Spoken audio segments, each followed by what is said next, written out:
आज आपण इथे ना गावरान गवारीची भाजी बघतोय। आता ही गवारी ना मी गावाला गेले होते तिथून घेऊन आलेली आहे, अगदी झाडाची तोडून।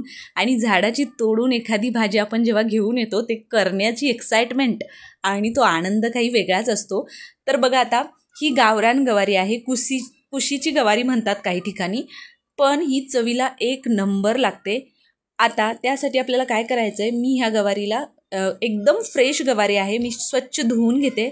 मी भाजी चिरण्या अगोदर किंवा कापण्या अगोदर नीट करण्या अगोदर छान धुवून घेते, त्यानंतरच नीट करते। तुम्हाला हवं असेल तुम्ही या गवारीला खुडून घेतल्यानंतर धुतली तरी काही हरकत नाही। आता आपल्याला ही गवारी छान खुडून घ्यायची। आता खुडून घ्यायची तर काय करायचं आहे, त्याचा जो देठ आहे आणि मागचा भाग आहे तो काढून त्याच्यावर जी पातळ शीर निघते ती आपल्याला बाजूला काढून घ्यायची। अशा पद्धतीने तुम्ही व्हिडिओमध्ये दाखवल्याप्रमाणे गवारी व्यवस्थित नीट करून घ्या, जेणेकरून काय होतं ना, त्या जी शीर असते त्यामुळे भाजी ही थोडीशी कडवट लागते आणि कूस जास्त असते असं म्हणतात।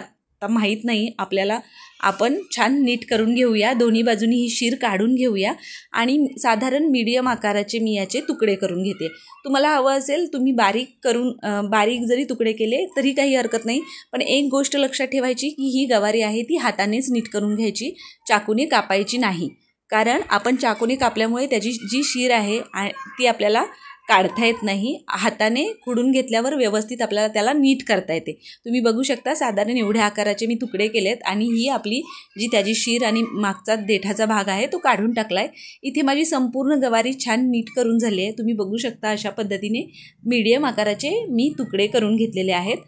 चला मग आता रेसिपीला सुरुवात करूया। तर त्यासाठी बघा कढई गरम करायला ठेवली आहे, त्यामध्ये साधारण 2 चमचे तेल घालून घ्यायचं। आता ही जी गावरान गवारी आहे ती अगदी भाजी मार्केटमध्येही इझिली अवेलेबल असते, चवीला एक नंबर लागते। तुम्ही नक्की एकदा या पद्धतीने ही गवारीची भाजी करून बघा, टिफिनला एक नंबर उत्तम पर्याय आहे। तर तेल छान कडकडीत गरम होऊ द्यायचं, त्यानंतर त्याच्यामध्ये मी पाव चमचा मोहरी घातली आहे। मोहरी छान तडतडू द्यायची, त्यानंतर याच्यामध्ये अर्धा चमचा जिरं घातलं आहे आणि एक मोठ्या आकाराचा कांदा बारीक चिरून घेतलेला आहे तो कांदा घालून घ्यायचा आहे। आता कांदा छान आपल्याला सोनेरी रंगावर परतून घ्यायचा आहे, 1 ते 2 मिनिट छान परतून घ्यायचा आहे आणि त्यानंतर आपल्याला यामध्ये ठेचलेला लसूण घालायचा आहे। आता मी इथे लसूण ठेचून घेतला आहे, तुम्हाला हवं असेल तुम्ही चिरून घेतलात तरी काही हरकत नाही। अशा पद्धतीने कांदा परतल्यानंतर अगदी 2 ते 3 मिनिट कांदा परतून झाल्यानंतर आपल्याला यामध्ये लसूण घालून घ्यायचं आहे। अशा पद्धतीने तुम्ही बघू शकता कांद्याचा रंग बदललेला आहे आणि 2 ते 3 मिनिट झालेत कांदा परतून। त्यानंतर मी याच्यामध्ये 7 ते 8 लसूण पाकळ्या ठेचून घालून घेतलेल्या आहेत। आता या लसणाचा कच्चा स्वाद जाईपर्यंत, कच्चेपणा जाईपर्यंत आपल्याला या कांद्याबरोबर हा लसूण छान परतून घ्यायचा आहे आणि त्यानंतर मी याच्यामध्ये साधारण एक मीडियम आकाराचा टोमॅटो बारीक चिरून घातलेला आहे। अशा पद्धतीने टोमॅटो बारीक चिरून घातलेला आहे आणि तो टोमॅटोही आपल्याला या कांद्याबरोबर छान 2 ते 3 मिनिट परतून घ्यायचा आहे। अगदी सकाळी तुम्ही घाईच्या वेळीही ही भाजी 10 ते 15 मिनिटे लागतात। आता जी आपली साधी गवारी आहे त्या तुलनेत ही जी गवारी आहे गावरान गवारी, तिला शिजायला थोडा जास्त वेळ लागतो, पण चव खूपच अप्रतिम येते। आता तुम्ही बघू शकता अशा पद्धतीने कांदा टोमॅटो छान मऊसूत शिजलेला आहे। आता त्यामध्ये आपल्याला चवीपुरतं मीठ घालून घ्यायचं आहे, पाव चमचा हळद घालून घ्यायची आहे आणि त्यानंतर जे सुके मसाले आहेत ते घालून घ्यायचे आहेत। याच्यामध्ये मी काश्मीरी लाल तिखट पाव चमचा, अर्धा चमचा जिरेपूड, अर्धा चमचा धनेपूड घालून घेतलेली आहे आणि 1 चमचा कांदा लसूण मसाला घातला आहे। आता तुमच्या घरामध्ये ज्या पद्धतीनं तिखट खात असतील त्या पद्धतीनं तुम्ही कांदा लसूण मसाला कमी जास्त केलात तरी काही हरकत नाही, किंवा तुम्ही जो कोणता ठेवणीचा मसाला वापरत असेल तो मसाला घातला तरी काही हरकत नाही, पण कांदा लसूण मसाला घातल्याने या गवारीला एकदम अप्रतिम चव येते।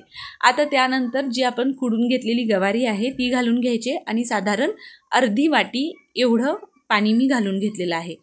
अशा पद्धतीने पाणी घालून झाल्यानंतर उकळी आल्यानंतर इथे भाजलेल्या शेंगदाण्याचा कूट घालायचा आहे। साधारण 2 चमचे मी इथे भाजलेल्या शेंगदाण्याचा कूट घातला आहे आणि हा कूटही आपल्याला या गवारीसोबत छान मिक्स करून घ्यायचा आहे आणि त्यानंतर याच्यावर अगदी 5 ते 7 मिनिटं गॅस मंद आचेवर ठेवून झाकण ठेवून द्यायचं आहे।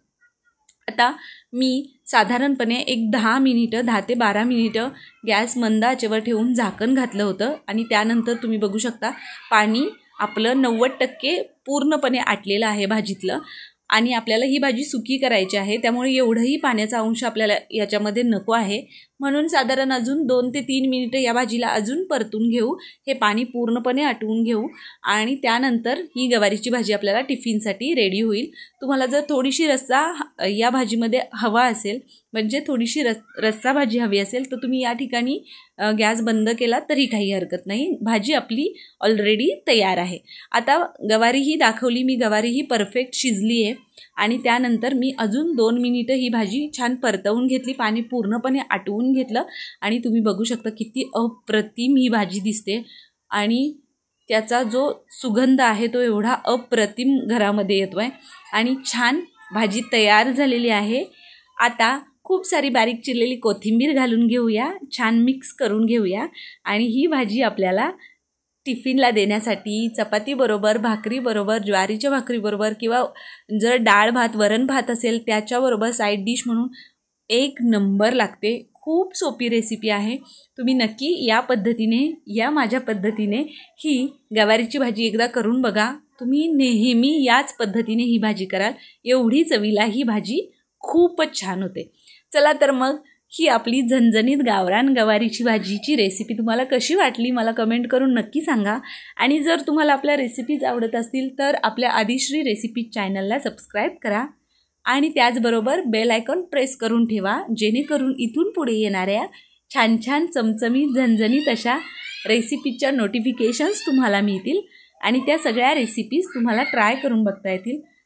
चला तर मग या आपल्या गावरान झणझणीत गवारीच्या रेसिपीला लाईक करा, रेसिपी शेअर करा आणि त्याचबरोबर आपल्या अशा छान छान रेसिपीज पाहण्यासाठी आमच्या आदिश्री रेसिपी चॅनलला सबस्क्राईब करून ठेवा आणि भेटूया अशाच एका नवीन आणि झणझणीत रेसिपीसोबत.